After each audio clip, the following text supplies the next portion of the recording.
country so incomprehensibly large, so steeped in history, so richly diverse. You really have to see it to believe it.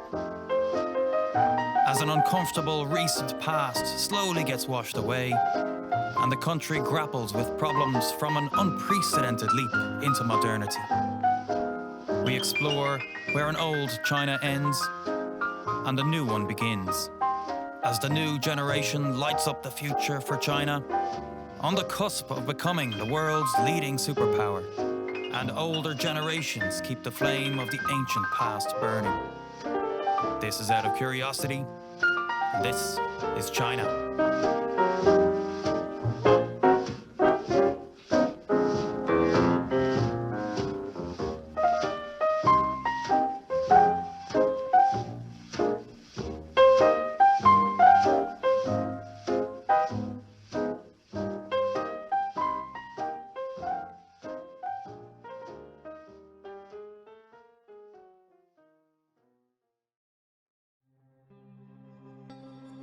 Travelling by train from the icy north to Beijing and Xian, and down to the country's picturesque rural south, finishing in China's western Yunnan province.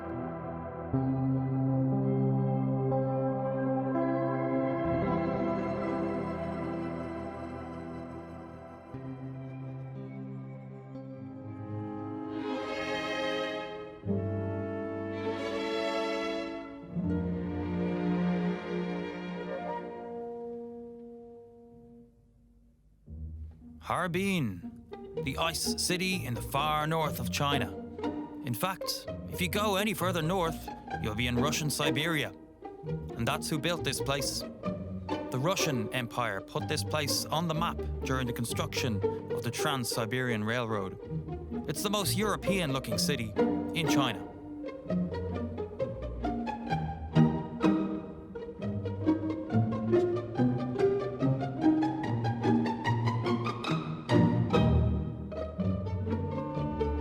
Population is a staggering 10 million people, and it's only the 15th largest city in China. This is the moment I realized the sheer size of this country. I hadn't even heard of this place before.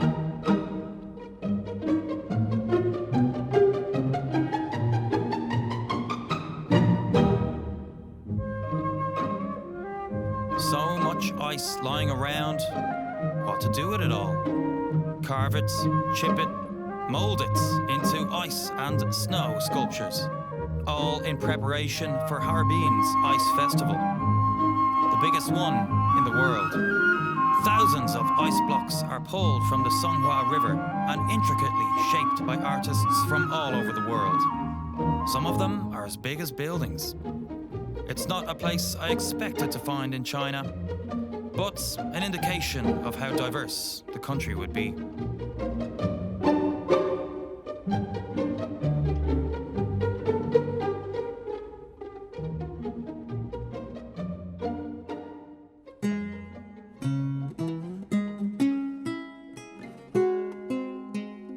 In the north of China, near the Yellow Sea, runs a continuous mound of earth that cuts through farmland and local industry. Locals are out for a stroll as they pass the ruins of watchtowers and outposts. You can tell something used to be here, and if you follow the path long enough, climbing into the mountains, the Great Wall of China.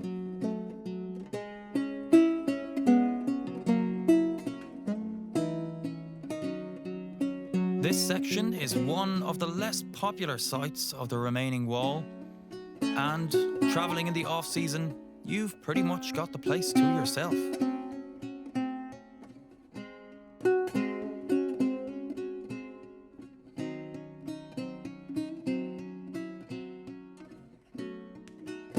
Back down the mountain and to the sea, one of humanity's most ambitious projects finishes after its 21,000-kilometre journey across northern China. Well, it had to end somewhere.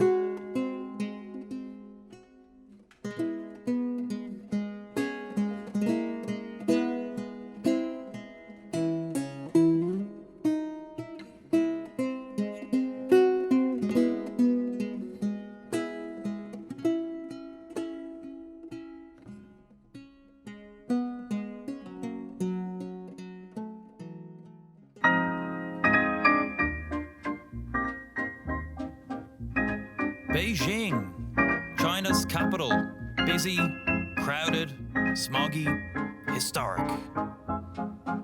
The city could be used as a visual representation of China's transition from an antiquated past to the modern elites. Mao's Cultural Revolution in the 60s and 70s destroyed many things in China, but didn't fully extinguish all religion in the country. There are an estimated 250 million Buddhists in China today. Temples alongside Beijing's historical centers show off spectacular, intricate architecture from a culture that's over 5,000 years old.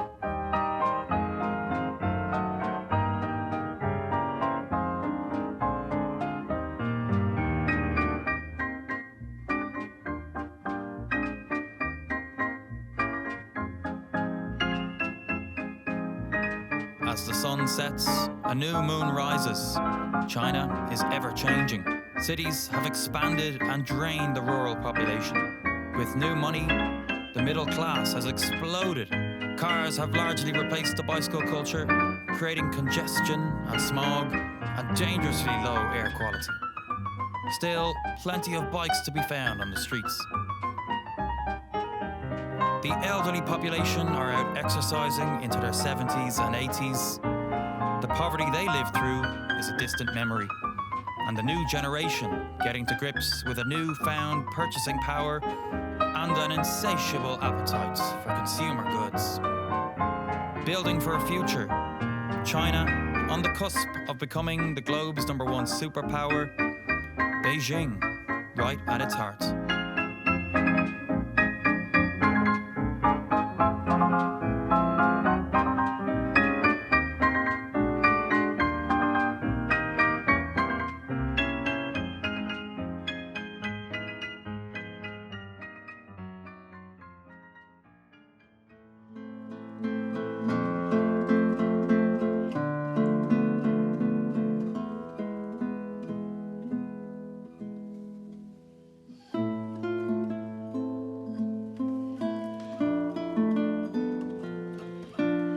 Xian, once a capital for many Chinese dynasties, one of the great cities of the ancient world.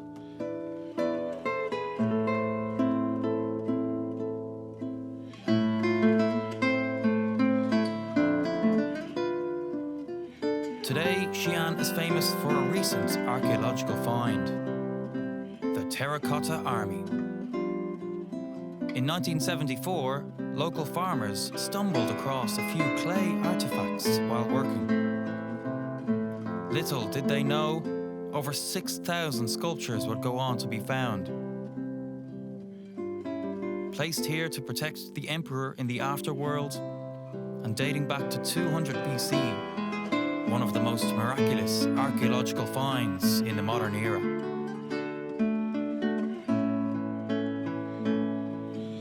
In the center of Xian, a visit to the ancient city wall brings back into view a strong contrast between China's past and present. That view obscured by dense smog, creating an apocalyptic atmosphere. Today should have been a bright, sunny day.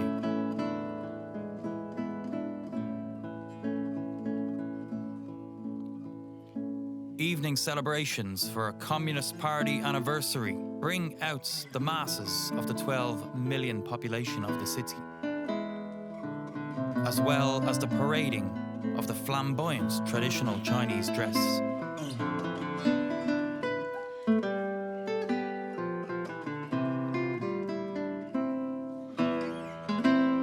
After a couple of days here, I realized this was not the kind of place for me. Pollution and overcrowding. This was not the China I wanted to see. It was time to head south.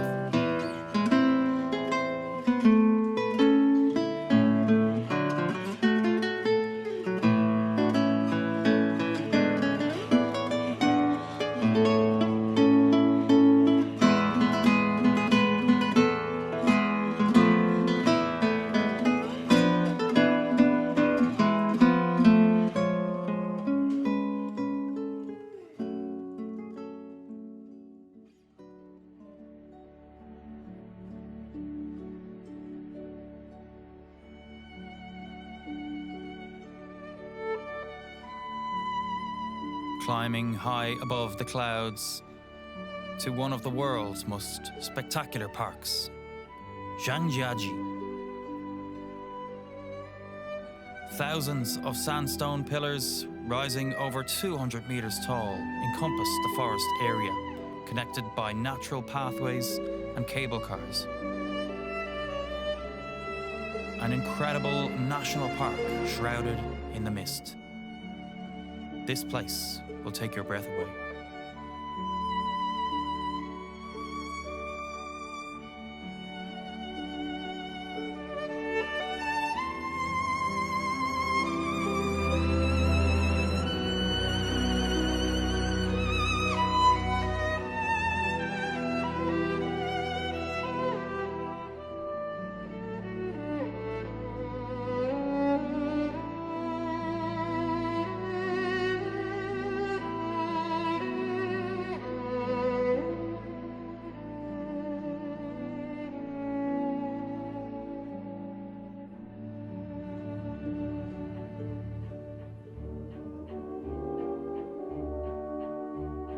You won't be alone up here, though. These wild macaques are the ones who rule this national park. Beware.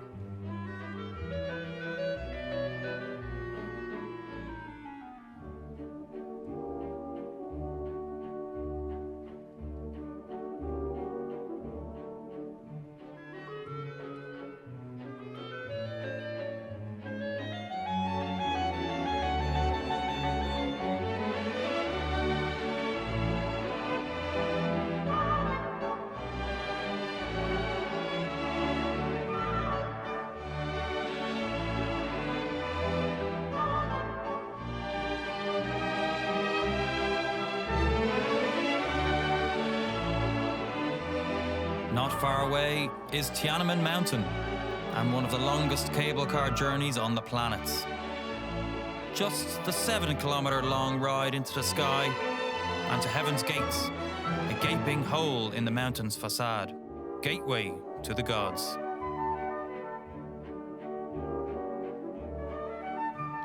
Continue hiking through the clouds to the serene Buddhist temple of Tiananmen Shan. It's a dizzying drive down the mountain. 99 turns from top to bottom. Finished only in 2006, one of the most spectacular and dangerous roads in the world. Also, Zhangjiajie Glass Bridge. Don't forget to look down.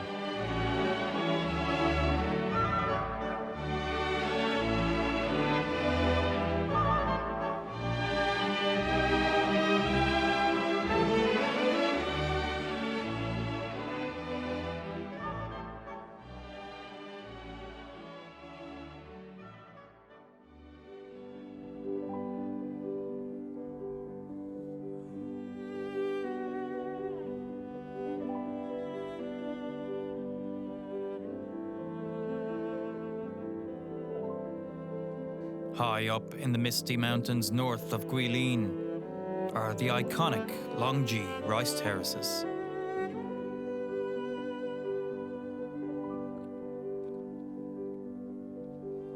The village of Ping'an is built into the mountainside, from where locals will grow rice all year round.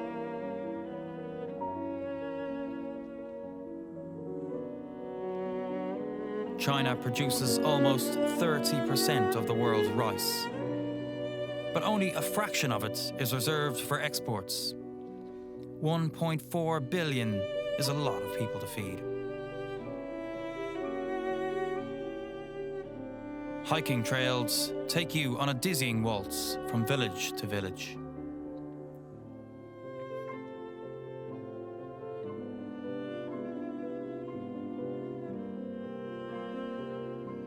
Pesticides, yields, supply, demand, not in the minds of these boys just yet.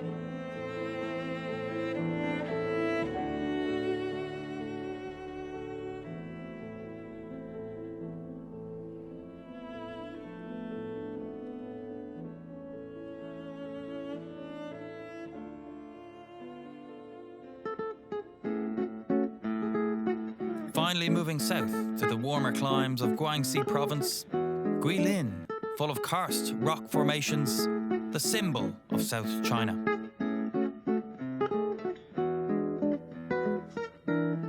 Coming to a much smaller city, I immediately began to like the country much more. Less traffic, noise and smog. This is more of the China I wanted to experience.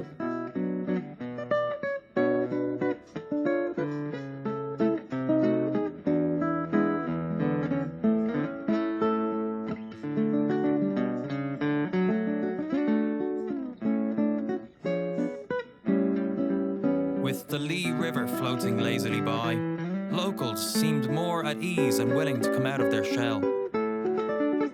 And, quite a surprise to me, young Chinese were out celebrating the Western New Year. Police were on hand to disrupt the revelry, but it didn't stop hundreds of the next generation letting lanterns and fireworks off into the early hours of the morning. I thought I'd be celebrating this New Year's Eve alone. I thought wrong.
Southern China's Guangxi province, the place that carries the most mystique and the place I most wanted to visit in the whole country. I had been fascinated by this landscape in my childhood. Whenever I saw paintings or sketches of life on the river, it was scarcely believable that this way of life ever existed, or even exists today.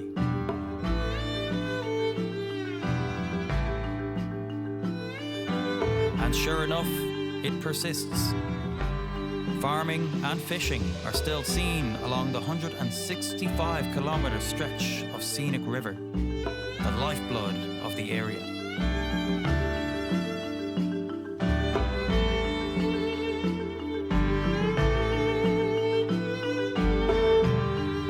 Tourism is also a massive part of the local economy. River cruises, bike rides, scenic hiking, and traditional villages bring in a vast amount of the local economy's revenue.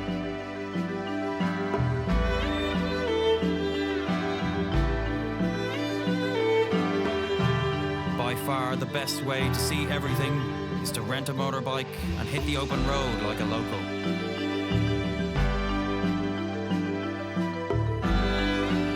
Yangshuo County is an idyllic spot on the Li River.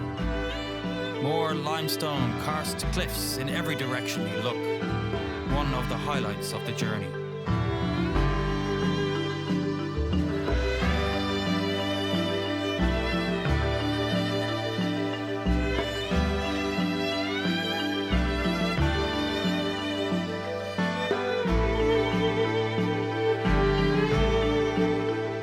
The locals seem to love their surroundings and sedentary lifestyle. Things move at a much slower pace here, and everyone is just fine with that. You don't always get what you want when you travel out of curiosity. It's best to enjoy it when you do.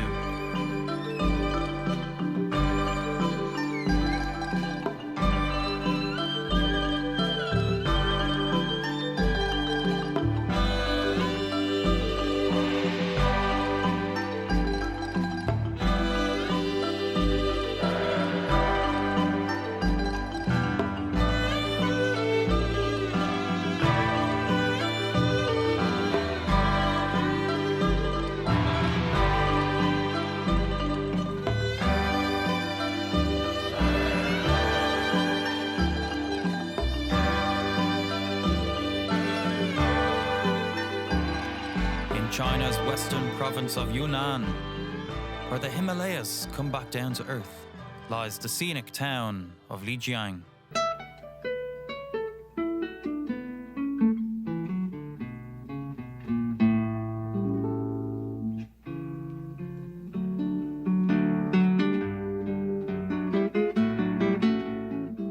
As the country is decorated for the Chinese New Year, Lijiang feels like a showcase city to China's past. Narrow alleyways and traditional houses cover every inch of this place.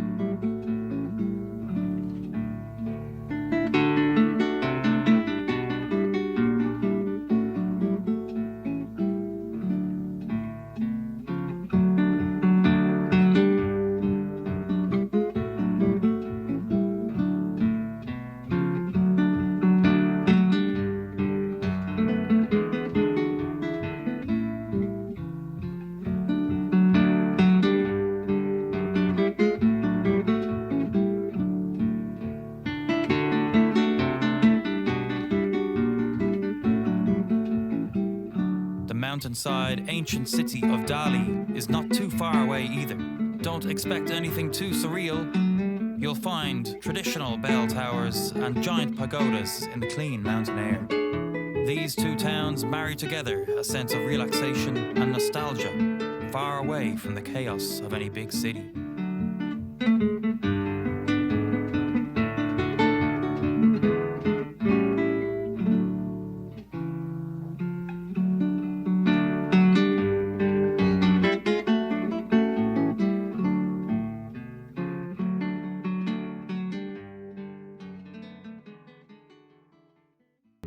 Beyond Lijiang lies one of the world's deepest river canyons, Tiger Leaping Gorge.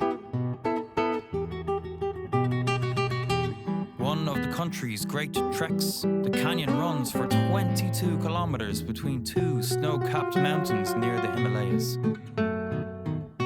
Twice as deep as the Grand Canyon, the 2-day hike along the high trail lends itself to some spectacular views.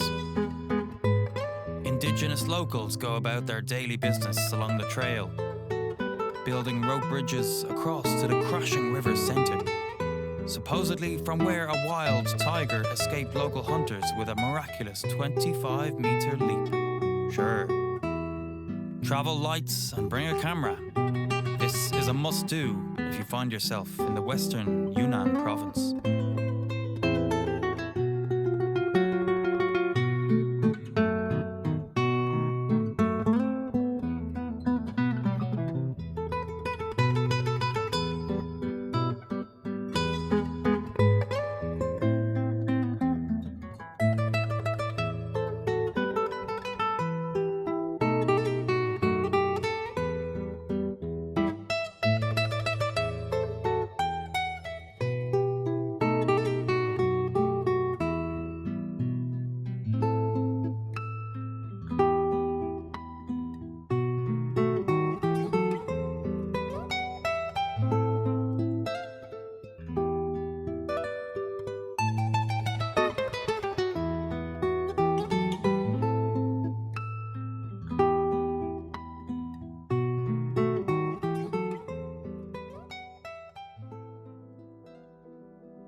China is massive.